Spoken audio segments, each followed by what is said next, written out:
प्यारे बच्चों, मैं जगवीर सिंह, व्याख्याता निशा फाउंडेशन किशनगढ़ रेनवाल की ऑनलाइन क्लास में आप सभी प्यारे विद्यार्थियों का स्वागत करता हूं। कल के टॉपिक में बेटा अपन ने इलेक्ट्रोलाइटिक सेल के बारे में और फिर दूसरा लेसन मैंने बनाया था इलेक्ट्रोड विभव के बारे में, आप लोगों के समझ में आया होगा। और आज के टॉपिक में अपन सेल विभव के बारे में पढ़ेंगे। किसके बारे में पढ़ेंगे बेटा? सेल विभव के बारे में पढ़ेंगे।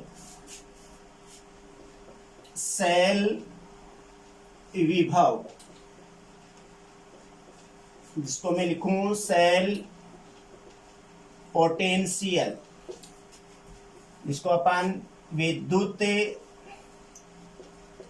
वाहक बल, सेल का विद्युत वाहक बल EMF, इसका पूरा नाम क्या हो गया? Electron motive force. जैसा कि हम जानते हैं कि विद्युत रासायनिक सेल में दो अर्ध सेल होते हैं, यानी दो अर्ध सेल विभव होते हैं, एक ऑक्सीकरण अर्ध सेल और एक अपचयन अर्ध सेल। ठीक है, इन दोनों इलेक्ट्रॉनों के मध्य विभवों के वास्तविक अंतर को कब? जब परिपथ क्या हो बेटा? खुला हो। जब परिपथ खुला हो मतलब क्या हो गया? जब परिपथ में कोई धारा नहीं बह रही हो, उस समय उस सेल के दोनों इलेक्ट्रोडों के मध्य विभवों के अंतर को, दोनों इलेक्ट्रोडों के मध्य विभव के अंतर को ही क्या कहेंगे बेटा? सेल विभव कहेंगे। यानी अपन क्योंकि जब परिपथ में कोई विद्युत धारा नहीं प्रवाहित हो रही हो, उस समय दोनों इलेक्ट्रोडों के मध्य विभव के अंतर को सेल विभव कहते हैं। सेल विभव कहते हैं, यानी विभव में अंतर, यानी इनके मध्य जो अंतर है, कब? जब परिपथ में कोई विद्युत धारा नहीं बह रही हो। इसका अर्थ क्या हुआ? कि कोई विद्युत धारा नहीं बह रही हो, प्रवाहित नहीं हो रही हो। इसका मतलब क्या है बेटा? खुला परिपथ हो। क्या हो बेटा?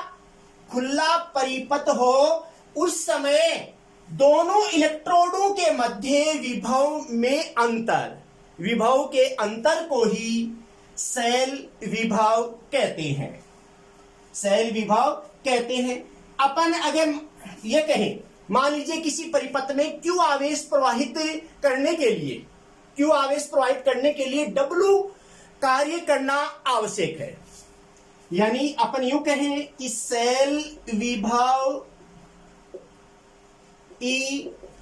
विद्युत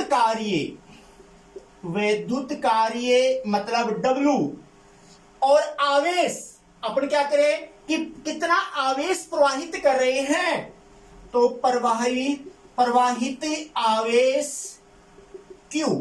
यानी माना किसी परिपथ में Q आवेश प्रवाहित करने के लिए W कार्य करना आवश्यक हो, तो E बराबर क्या हो गया? W/Q। मतलब कार्य की यूनिट क्या है? अपन जूल ले, जूल में ले। और आवेश क्या है? कूलाम। आवेश क्या है बेटा? कूलाम। तो क्या यूनिट हुई? Joule coulomb inverse. जूल प्रति कूलाम या जूल कूलाम इनवर्स, जो किसके बराबर? वोल्ट के बराबर। वोल्ट के बराबर। इसका मतलब क्या हो गया कि सेल विभव की यूनिट क्या हुई? Joule coulomb inverse. जिसे अपन वोल्ट कहते हैं। तो सेल विभव को अपन किस में मापते हैं बेटा? वोल्ट में। अगर अपन एक गुलाम ले, एक गुलाम विद्युत आवेश प्रवाहित, एक गुलाम आवेश प्रवाहित करने पर 1 जूल विद्युत कार्य आवश्यक है, तो उस समय अपन 1 जूल गुलाम इनवर्स किसके बराबर होगा? 1 वोल्ट के बराबर। तो इसकी यूनिट क्या हुई बेटा? वोल्ट। अब अपन कैसे इसके फॉर्मूले के द्वारा अपन सेल विभव ज्ञात करें?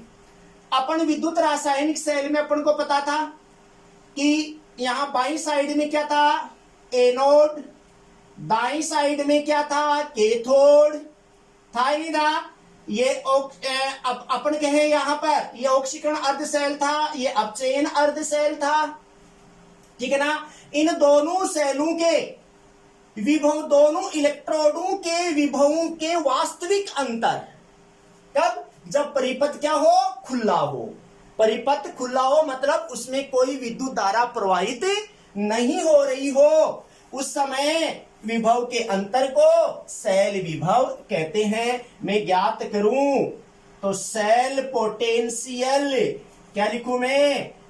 सेल किसका यहां पर अगर मैं यहां लिख दूं, यहां अपन इसका अंतर निकालेंगे तो क्या हो जाएगा? यहां लिखूं मैं राइट ER इलेक्ट्रोड अर्थात दाया इलेक्ट्रोड का सेल विभव, ठीक है ना, माइनस EL अर्थात लेफ्ट वाला इलेक्ट्रोड विभव। यानी इसको यूं कहूं अगर मैं ऐसे लिख दूं, इसका मतलब क्या है? यहां मैं ऐसे लिखूं क्योंकि IUPAC के अनुसार अपन को पता है कि IUPAC ने अपचयन विभव को ही इलेक्ट्रोड विभव माना है। किसको माना है बेटा? अपचयन विभव को ही इलेक्ट्रोड विभव माना है। यहां पर मैं लिख दूं ये कैथोड का इलेक्ट्रोड विभव माइनस एनोड का इलेक्ट्रोड विभव। तो अपन सेल पोटेंशियल ज्ञात करें तो क्या सूत्र काम में लेंगे अपन? कि कैथोड का इलेक्ट्रोड विभव, अपन इसको अगर मैं यूं भी लिख दूं कि अपन अपचयन विभव क्या जाएगा? यहां अपन इस कैथोड का अपचयन विभव, यहां पर एनोड में भी अपन अपचयन विभव ले लें, ठीक है ना। तो इसमें क्या जाएगा? ई। हाँ बेटा, इसको अगर मैं ऐसे लिख दूं क्योंकि अपन ने क्या था कि IUPAC पद्धति में अपचयन विभव को ही इलेक्ट्रोड विभव माना गया है। ये चीज मैंने कल भी आपको बता दी थी। अगर मैं यहां कैथोड लिखा तो ये क्या है? कैथोड का अपचयन विभव और ये एनोड का अपचयन विभव। मैं इसको ऐसे भी लिख सकता हूं समझने के लिए। ई कैथोड का अपचयन विभव आ गया माइनस ई एनोड का एनोड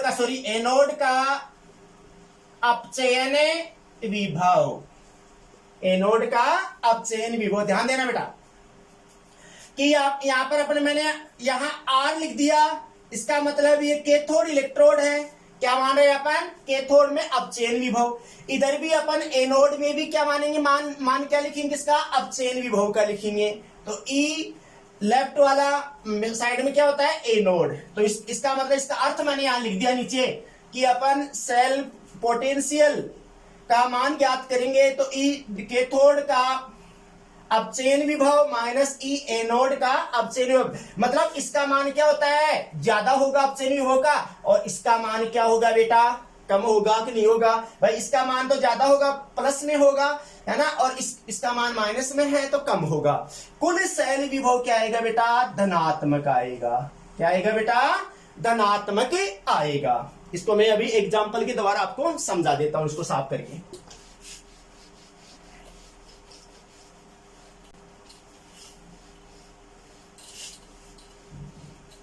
देखो बेटा, मैंने लिखा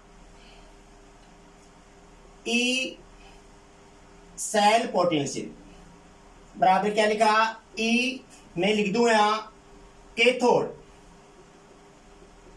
कैथोड माइनस ई एनोड, ठीक है, ई एनोड। अब ये मानक परिस्थितियों में देखें अपन, यहां पर क्या लिखूं मैं, अगर मानक परिस्थिति में देखूं, मानक सेल विभव, मानक सेल विभव देखूं तो क्या लगा दूं बेटा, मैं ई नॉट सेल पोटेंशियल लिखूं, यहां पर क्या लिखूं, ई नॉट कैथोड, या क्या लिखूं, ई नॉट एनोड, ठीक है ना। अब यहां मैं एग्जांपल ले लूं, एग्जांपल ले लूं कि यहां मैं कह दूं E naught zinc Zn+2 oblique Zn का इलेक्ट्रोड विभव है -0.76 वोल्ट। दूसरा ई Cu+2 खड़ी लाइन Cu, इसका इलेक्ट्रोड विभव +0.34 वोल्ट। तो देखो यहां पर क्या दिया हुआ है, मानक अपचयन विभव ही दिया हुआ है। क्या दिया हुआ बेटा, मानक अपचयन विभव दिया हुआ है, मतलब मानक इलेक्ट्रोड विभव दिया हुआ है। यहां पर जिंक की छड़ का मानक अपचयन विभव दिया है, और यहां पर भी कॉपर की छड़ का मानक अपचयन विभव दिया है। तो मैंने कहा था कि यहां का मान क्या होता है, ज्यादा, कैथोड का ज्यादा है और एनोड का क्या होता है, कम। तो देखो यहां ये कैथोड किसका होना ज्यादा, ये है तो कैथोड ये है, और इसका कम है तो एनोड ये है। तो इसको मैं ऐसे लिख दूं सूत्र में, ई नॉट सेल पोटेंशियल, तो ई नॉट क्या लिखूं मैं, Cu+2 ओब्लिक Cu, अर्थात कॉपर धातु का मानक अपचयन विभव माइनस जिंक धातु का मानक अपचयन विभव। देखो मैंने अपचयन के हिसाब से लिखा है, अपचयन विभव में क्या लिखते हैं बेटा, पहले धातु आयन लिखते हैं। क्या लिखते हैं बेटा, धातु आयन ओब्लिक धातु। तो देखो मान रखूं मैं, इसका मान कितना है बेटा, +0.34। तो क्या लिखूं मैं, +0.34 या माइनस, अब यहां माइनस में आना है तो -0.76, ठीक है। तो इसको जोड़ो मैं, 0.34 माइनस गुना माइनस तो क्या हो जाएगा, +0.76। तो इसको जोड़ूं तो कितना हो रहा है बेटा जी, 1.10 वोल्ट। किसका आया, मानक सेल विभव। किसका आया, इस पूरे सेल का। भाई ये आधा सेल, ये आधा सेल है या नहीं भाई। ये मैंने किसका समझाया, ये मैंने समझाया, यहां पर थोड़ा सा आउटलाइन बता दूं कि ये यहां पर ये जिंक की रोड है, ये है, यहां पर ये क्या है बेटा, कॉपर की रोड। तो ये कॉपर की रोड है, ये जिंक की रोड है। तो यहां पर ये किसका है, ई नॉट Zn+2 ओब्लिक Zn, ये किसका है, ई नॉट क्यूप्रिक ओब्लिक कॉपर, ठीक है। ये है ना बेटा, ये कौन सा आ गया, बायां, और ये कौन सा आ गया बेटा, दायां। तो इसलिए ये क्या है, एनोड, और ये क्या है बेटा, कैथोड। क्या है बेटा, कैथोड। तो इसलिए अपन यहां क्या लिखा, कैथोड का 0.34, ये एनोड का है तो 0.76 माइनस में। तो कुल सेल विभव किसमें आता है बेटा, धनात्मक। तो अपन यूं कह सकते हैं, सेल विभव पोटेंशियल का मान धनात्मक होता है, धनात्मक होता है, धनात्मक आना चाहिए, पॉजिटिव आना चाहिए। ये जनरल हो गया बेटा एग्जांपल। अगर आपसे ये कह दें पूरे सेल का दे दे और इनमें से किसी एक इलेक्ट्रोड का दे दे, भाई पूरे सेल का दे दे बेटा, और या फिर इनमें से किसी एक इलेक्ट्रोड का दे दे तो आपसे कह दे कि एक इलेक्ट्रोड का आप निकालो। जैसे मैं मिटा करके इसको साफ करके बता दूं। ये पहला एग्जांपल क्लियर हो गया होगा बेटा आप लोगों को, आराम से देख लें इसको। अब दूसरा एग्जांपल मैं बताऊं, मान लीजिए इसी का बता दूं, मैं कह दूं ई सेल पोटेंशियल है 1.10 वोल्ट, यहां लिख दो मैं ई Cu+2/Cu, ठीक है ना। क्यूप्रिक का अपचयन विभव मतलब कैथोड का अपचयन विभव प्लस 0.34 वोल्ट। तो आपको ज्ञात करना है किसका, ई Zn+2/Zn भाई ई नोट सेल पोटेंशियल दे रखा है, मानक इलेक्ट्रोड विभव ये क्या दे रखा है, मानक कॉपर का मींस मानक अपचयन विभव दे रखा है कैथोड का, और यहां इस एनोड का ज्ञात करना है, एनोड का ज्ञात करना है बेटा। तो क्या करें अपन, यहां क्या सूत्र लिखा अपन ने, ई नॉट सेल पोटेंशियल बराबर क्या जाएगा, E naught cupric ion oblique copper minus E naught zinc ion oblique zinc. तो देखो इसका मान कितना दे रखा है 1.10, इसका मान कितना है 0.34 माइनस ई नॉट Zn+2/Zn, ठीक है। तो मैं निकालूं, इसका मान ज्ञात करना है अपन को, तो क्या करूंगा मैं, E naught zinc ion oblique zinc बराबर ज्ञात करूं तो क्या जाएगा 0.34, ये इधर आएगा तो माइनस का 1.10, तो क्या आ गया बेटा -0.76 वोल्ट। तो देखो इस जिंक इलेक्ट्रोड का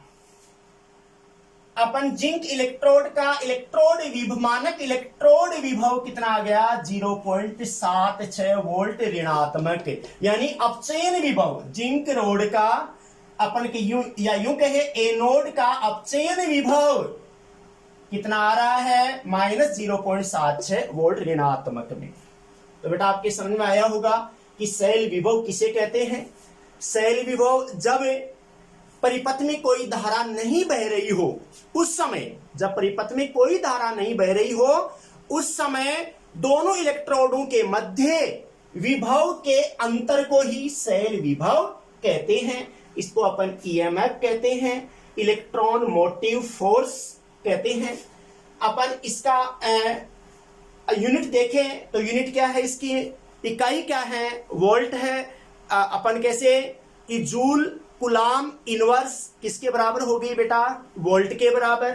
फिर उसके बाद में मैंने यहाँ सेल विभव का मान कैसा आना चाहिए, धनात्मक आना चाहिए, उसका अपने फॉर्मूला लिखा। उससे संबंधित एक दो न्यूमेरिकल मैंने आपको बताया, और बाद में फिर सारे न्यूमेरिकल लेंगे बेटा अपन, बाद में अलग से रखेंगे न्यूमेरिकलों का। और फिर उसके बाद में बेटा अपन अब पढ़ेंगे कि सेल विभव व विभवांतर में बेटा क्या अंतर है। सेल विभव और विभवांतर में क्या अंतर है।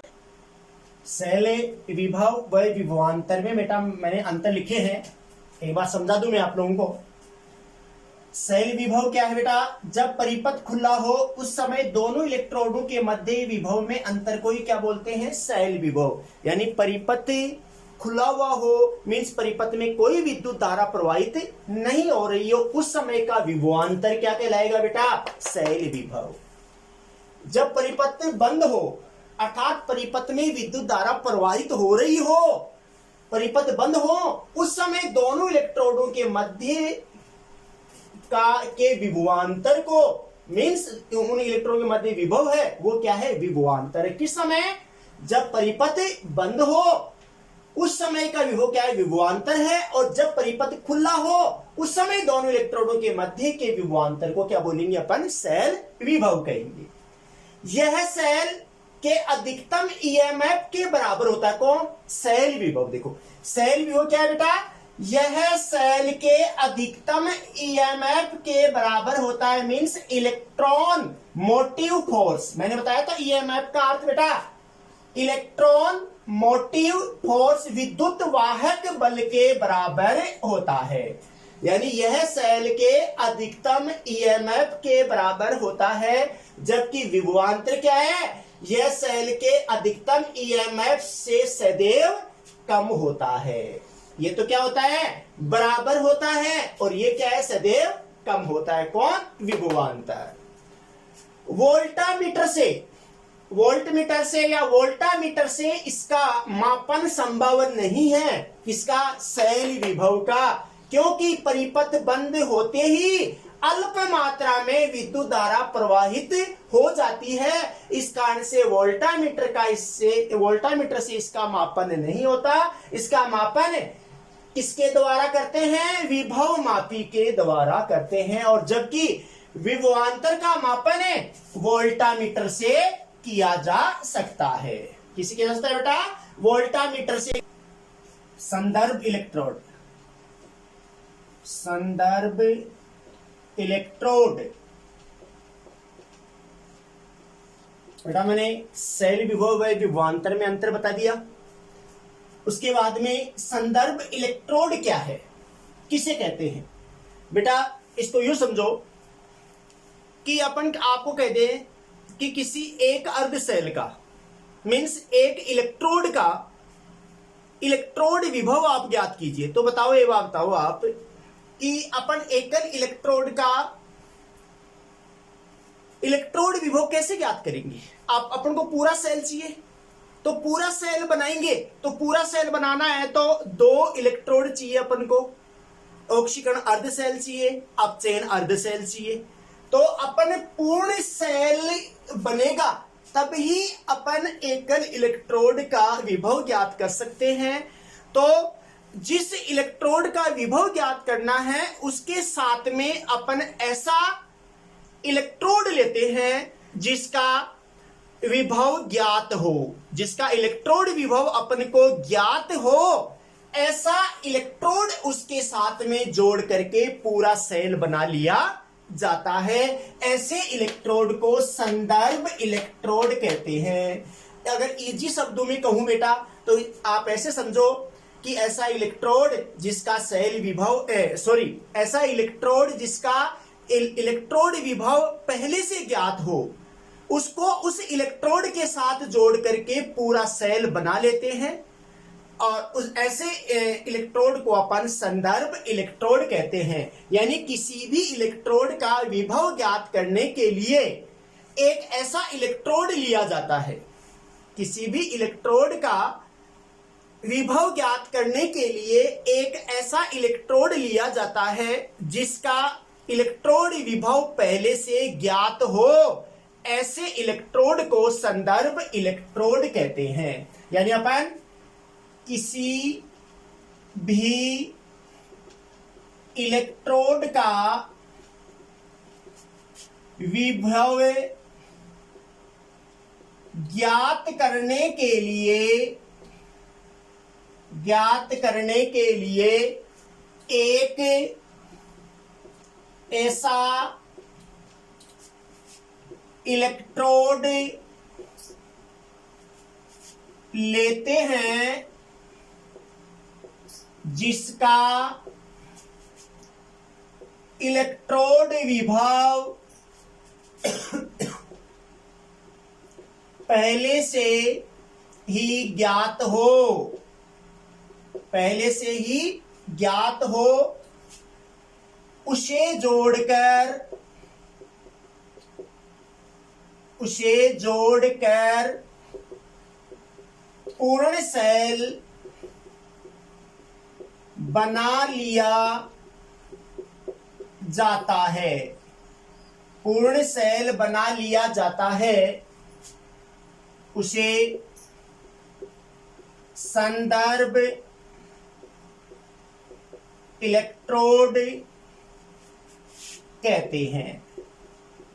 उसे संदर्भ इलेक्ट्रोड कहते हैं। यानी जैसे मान लीजिए कि अपन एग्जाम्पल, हालांकि आगे चित्र के द्वारा एग्जाम्पल बताऊंगा मैं, आपसे कह दूं कि Cu+2/Cu ये इलेक्ट्रोड दे दिया, इसका विभव ज्ञात करना है, इलेक्ट्रोड विभव ज्ञात करना है। तो कैसे ज्ञात करोगे आप? पूरा सेल तो बनाओगे ना। तो अपने इस इलेक्ट्रोड का विभव ज्ञात कब होगा? जब एक अर्ध सेल और जोड़ेंगे इसको। तो एक अर्ध सेल एक ऐसा इलेक्ट्रोड लेंगे जिसका इलेक्ट्रोड विभव क्या हो? 0 हो, जिसका मानक इलेक्ट्रोड विभव अपन को ज्ञात हो, उसे उसके साथ जोड़ देंगे, ठीक है ना। और पूरे सेल का सेल विभव ज्ञात कर लेंगे, तो उसमें उसका शून्य है, तो जो ज्ञात होगा सेल का विभव वो उस इलेक्ट्रोड का विभव होगा, ठीक है बेटा। तो किसी भी इलेक्ट्रोड का विभव ज्ञात करने के लिए एक ऐसा इलेक्ट्रोड लेते हैं जिसका इलेक्ट्रोड विभव पहले ही ज्ञात हो, उसे जोड़कर पूर्ण सेल बना लिया जाता है। उस इलेक्ट्रोड को संदर्भ इलेक्ट्रोड कहते हैं। तो बेटा संदर्भ इलेक्ट्रोड कितने प्रकार के होते हैं? संदर्भ इलेक्ट्रोड कितने प्रकार के होते हैं बेटा? 2 प्रकार के होते हैं। नंबर 1 प्राथमिक संदर्भ इलेक्ट्रोड। प्राथमिक संदर्भ इलेक्ट्रोड ये अपने सिलेबस में है। इसका एग्जाम्पल अपन लेंगे SHE मानक हाइड्रोजन इलेक्ट्रोड, यानी standard hydrogen electrode, standard hydrogen electrode. इसको अपन दूसरे नाम से NHE के नाम से जाना जाता है। नॉर्मल हाइड्रोजन इलेक्ट्रॉन सामान्य, normal hydrogen electrode, normal hydrogen electrode दोनों नाम इसी के। अपन यहां ज्यादातर यूज करते हैं अपन नाम का SHE स्टैंडर्ड हाइड्रोजन इलेक्ट्रोड। इसकी बनावट और सेल में कैसे लेते हैं यूज उसको मैं समझाऊंगा अभी। दूसरा क्या है बेटा?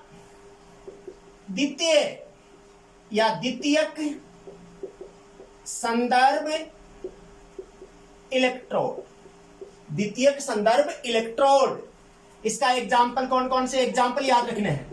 केलोमल, कौन सा एग्जाम्पल है बेटा? केलोमल इलेक्ट्रोड, केलोमल द्वितीयक संदर्भ इलेक्ट्रोड, केलोमल इलेक्ट्रोड एग्जाम्पल हो गया। दूसरा एग्जाम्पल अपन सिल्वर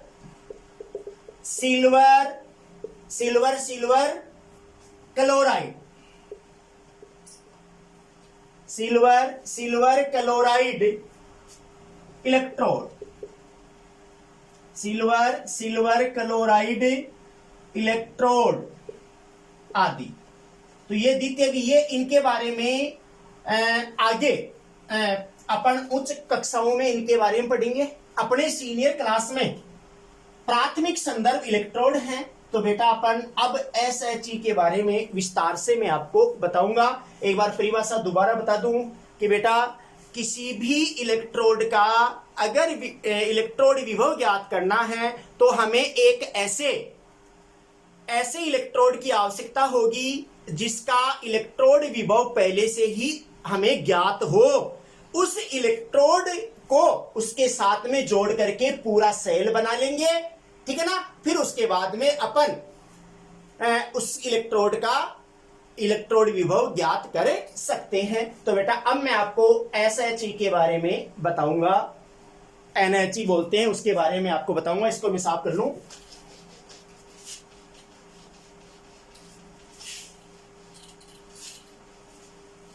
ध्यान से समझना बेटा, अपन ने स्पीड बिल्कुल कम कर रखी है, ध्यान से देखना बेटा। SHE स्टैंडर्ड हाइड्रोजन इलेक्ट्रोड, यानी मानक हाइड्रोजन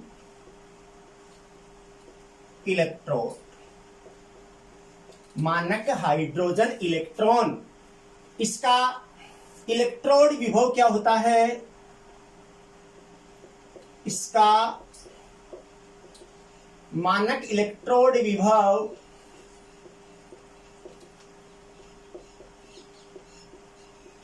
शून्य होता है। क्या होता है बेटा? शून्य होता है।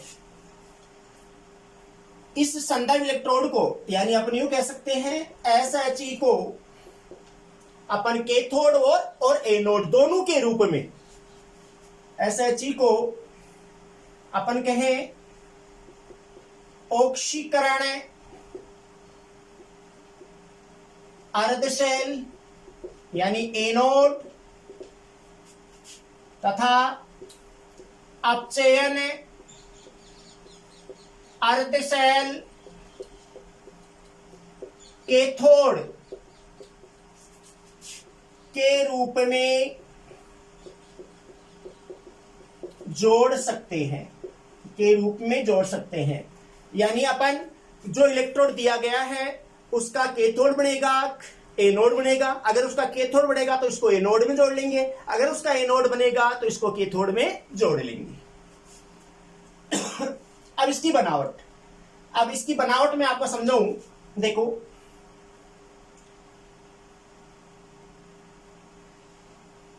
अपन ये पात्र ले लिया,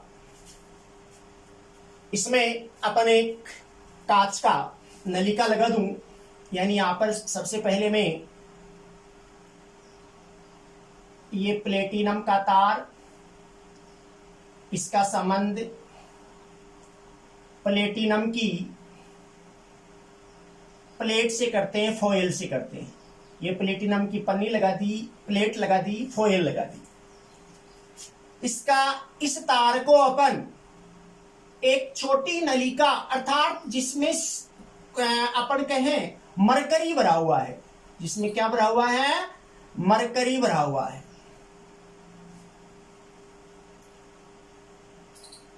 इसको अपन एक कांच की नलिका में,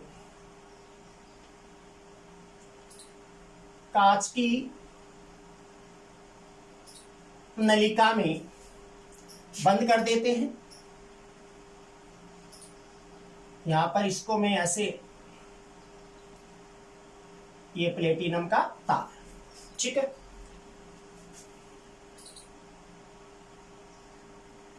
ना, ये यहां से खुला है। इसमें अपन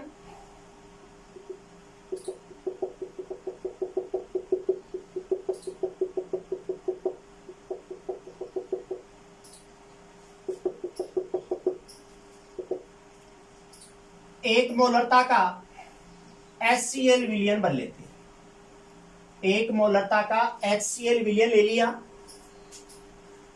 इधर से अपन H2 गैस प्रोवाइड करते हैं 1 एटमॉस्फेयर दाब और 298 केल्विन ताप पर। 298 केल्विन ताप पर इसको मैं यहां प्लेटिनम की प्लेट कह सकता हूं। ये कांच की नलिका, यहां पर अपन कहें मरकरी अपन इसमें भरते हैं। प्लेटिनम का तार। अब इसको देखो, अपन इस प्रकार सुव्यवस्थित कर दिया। इस कांच की नलिका को अपन इधर से, ये नीचे से खुली है। इस पात्र में अपन ने 1 मोलरता का HCl विलयन भर लिया। इस प्लेटिनम के तार को अपन एक कांच की नली में, जिसमें पारा भरा है, अपन कांच की नली में फ्यूज कर देते हैं। इसको मतलब इसको रोपित कर देते हैं, संयोजित कर देते हैं प्लेटिनम के तार को जिसमें मरकरी भरा हुआ है। यहाँ पर अपन इसको एक कांच के पात्र में यहाँ रखते हैं और ये नीचे से खुला रहता है। हाइड्रोजन गैस यहाँ पर क्या रखा है अपन ने? HCl भर रखा है।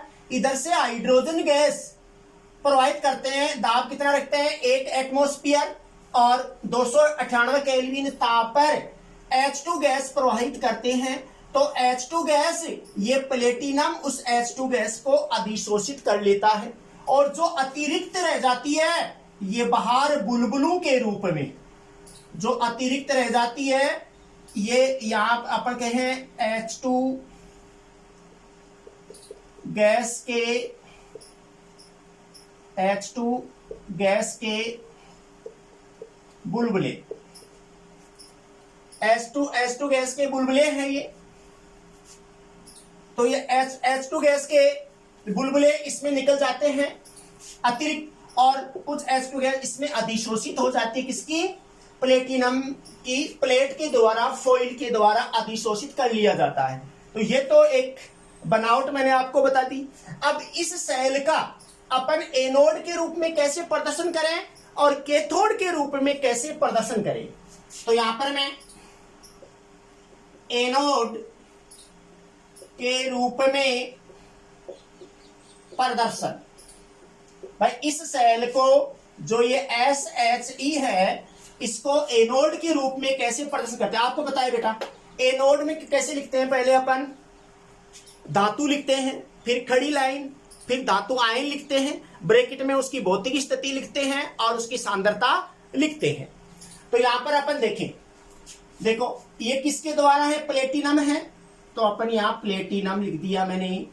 फिर खड़ी लाइन लिख, प्लेटिनम क्या है बेटा? सॉलिड है। क्या है बेटा? प्लेटिनम सॉलिड है। तो यहां पर प्लेटिनम सॉलिड है। फिर क्या लिखूं मैं? आयन के रूप, पहले धातु के रूप, मतलब यहां पर क्या लिया अपन ने? H2 लिया है। क्या लिया बेटा आपने? H2 लिया है। तो यहां पर अगर अपन एक ही ले, हाफ ले, तो अगर मैं हाफ कर दूं, हाफ H2 किस रूप में है? ये यहां गैस के रूप में है। किस रूप में है बेटा? ये गैस के रूप में है। फिर क्या करूं मैं? फिर आयन के रूप में क्या आ जाएगा? H+। आयन के रूप में क्या आ जाएगा? H+। ये क्या है? जलीय विलयन में इसमें है यहां आयन में। और सांद्रता कितनी है? 1 मोलरता। सांद्रता कितनी है बेटा? 1 मोलरता। तो एनोड के रूप में इस प्रकार प्रदर्शन करेंगे अपन। प्लेटिनम की फॉइल में है, यहाँ प्लेटिनम का तार है, प्लेटिनम की फॉइल है इसमें, तो प्लेटिनम सॉलिड है।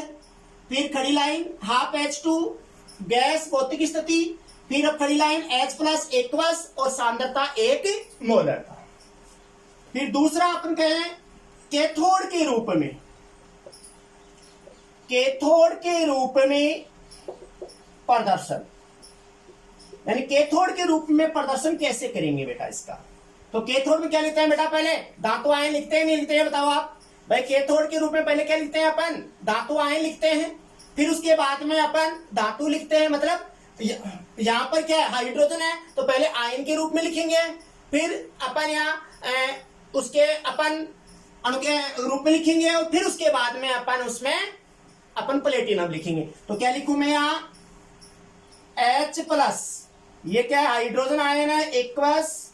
फिर क्या? 1 मोलरता सांद्रता ली। फिर खड़ी लाइन हाफ कर दूं मैं H2, क्या है ये? गैस। फिर क्या लिखूं मैं? प्लेटिनम। ये क्या है? सॉलिड बोल। ये सॉलिड भौतिक स्थिति है बेटा। प्लेटिनम की भौतिक स्थिति कैसी है? Physical state solid. तो इस प्रकार अगर इस SHE को कैथोड के रूप में लेते हैं तो इस प्रकार प्रदर्शन करते हैं, अगर इसको एनोड के रूप में लेते हैं तो इस प्रकार प्रदर्शन करेंगे। यहां पर बेटा मैं एक एग्जाम्पल के द्वारा आपको बता दूं, कोशिश करूं कि आपके प्यारे विद्यार्थियों के समझ में आ जाए। तो यहां मैं एक एग्जाम्पल ले लूं कि आपको ज्ञात करना है किसका? इलेक्ट्रोड विभव Cu+2/Cu का इलेक्ट्रोड विभव आपको ज्ञात करना है।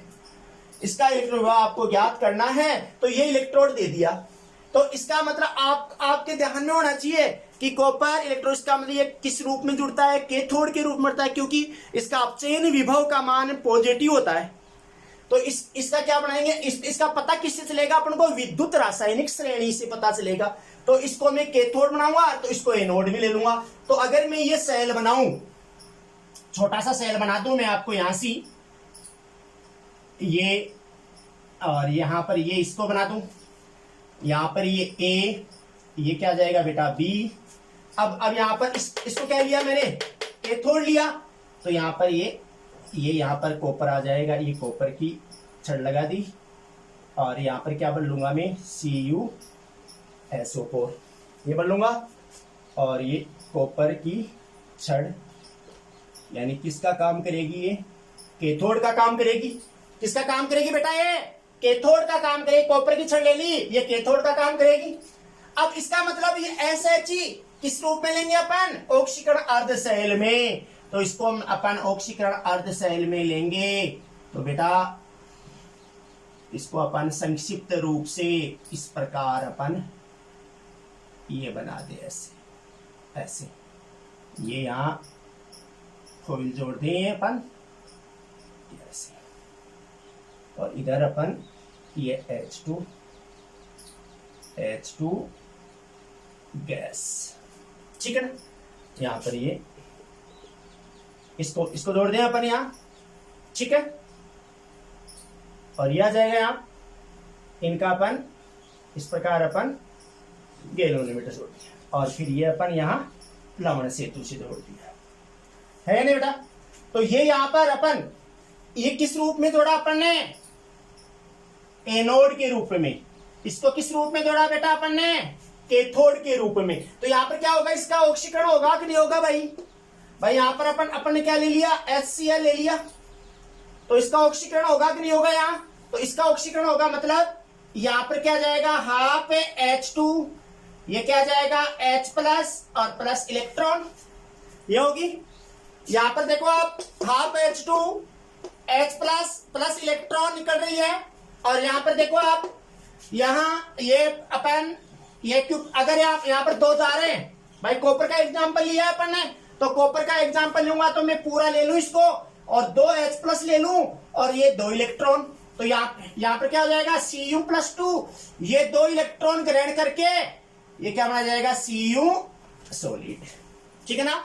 तो इसका ऑक्सीकरण, इसका अपचयन हो रहा है, और इसका क्या हो रहा है बेटा, ऑक्सीकरण हो रहा है। तो इसको अपन मैं प्रदर्शन करूं तो यहां पर क्या लिखा है मैंने, यहां पर दिखाऊं मैं इसको, इधर दिखाऊं तो क्या लिखूं मैं, यहां SHE, यहां साल्ट ब्रिज, फिर यहां क्या जाएगा बेटा, ये कॉपर वाला आ जाएगा, यानी ये कॉपर इलेक्ट्रोड। तो इसको अगर मैं लिखूं SHE क्या लिया, तो इसका संकेत क्या लिखूंगा मैं, एनोड के रूप में, तो क्या जाएगा बेटा, प्लेटिनम, फिर क्या जाएगा, पूरा H2 लिया है मैंने यहां पर, तो क्या जाएगा, ये H2, ये गैस 2H प्लस, ये एक्वस, 1 मोलरता सांद्रता आ गई, ठीक है ना। यहां पर क्या जाएगा बेटा, ये लवण सेतु डबल लाइन, फिर यहां क्या लिखूंगा मैं, यहां पर Cu+2 एक्वस, 1 मोलरता लिया अपन ने भाई, यहां पर सांद्रता क्या ले रही है, 1 मोलरता के रूप में, 1 मोलरता ले ली, फिर क्या लिखूंगा, Cu सॉलिड, और यहां पर क्या लिखूंगा, प्लेटिनम सॉलिड। तो इस प्रकार ये सेल संकेत हुआ कि नहीं हुआ भाई, ये पूरा सेल हुआ कि नहीं हुआ बेटा। अगर इसका मैं सेल विभव ज्ञात करूं, मैं पूरे सेल का सेल विभव अगर मैं ज्ञात करूं, यहां से मैं आपको बता दूं कि अगर मैं यहां पर इस सेल को यहां से मिटा देता हूं बेटा, मैं एक बार यहां से मिटा रहा हूं बेटा, तो यहां मैं लिखूं पूरे सेल का, अगर मैं कहूं कि यहां आ जाएगा ई सेल पोटेंशियल ज्ञात करूं, तो ये यहां लिखूं मैं ई। अब यहां किसका है, अगर यहां कैथोड लूंगा तो क्या जाएगा, Cu+2/Cu माइनस ई, ये क्या आ जाएगा भाई, अपचयन के रूप में लिखूंगा मैं इसको भाई, अपचयन ये कैथोड का है और ये एनोड का है, तो अपचयन के रूप में लिखूंगा, तो क्या लिखूंगा मैं यहां पर, 2H+/H2 यहां पर, ठीक है ना। इसका आ जाएगा इलेक्ट्रोड, तो यहां पर पूरे सेल का अपने पास क्या आया, पूरे सेल का आया यहां पर 0.34, ये पाठ्यांक आया अपने पास। तो इसका मतलब इसका ज्ञात करना है Cu+2/Cu माइनस क्या है इसका 0, इसका क्या होता है बेटा 0, इसलिए अपन इसके बराबर इसका इसका मान कितना आ गया बेटा? ये मान किसको बता रहा है? इस इलेक्ट्रोड के मान को बता रहा है। इस इलेक्ट्रोड के मान को ये बता रहा है कि इसका इलेक्ट्रोड विभव इतना है। इतना आया, मानक है। तो अगर मानक यह है तो ई नॉट से लिख देंगे अपन, ई नॉट, और यहां पर भी क्या लिखेंगे? ई नॉट। यहां लिख देंगे अपन चूंकि ई not 2H plus oblique H2 का मान क्या होता है? 0.0 वोल्ट। क्या होता है बेटा? 0.0 वोल्ट। तो इस प्रकार बेटा संदर्भ इलेक्ट्रोड की सहायता से किसी भी इलेक्ट्रोड की का इलेक्ट्रोड विभव ज्ञात कर सकते हैं। मैंने बेटा आपको समझाने की कोशिश की है, बिल्कुल बार बार मैंने रिपीट किया है। तो आप लोग बेटा ध्यान से पढ़ना, इसको समझना, ठीक है ना। और ये अभिक्रिया, ये सहज संकेत ढंग से बेटा आप लोग समझना। मैं आशा करता हूं प्यारे विद्यार्थियों आप लोगों के समझ में आएगी। धन्यवाद।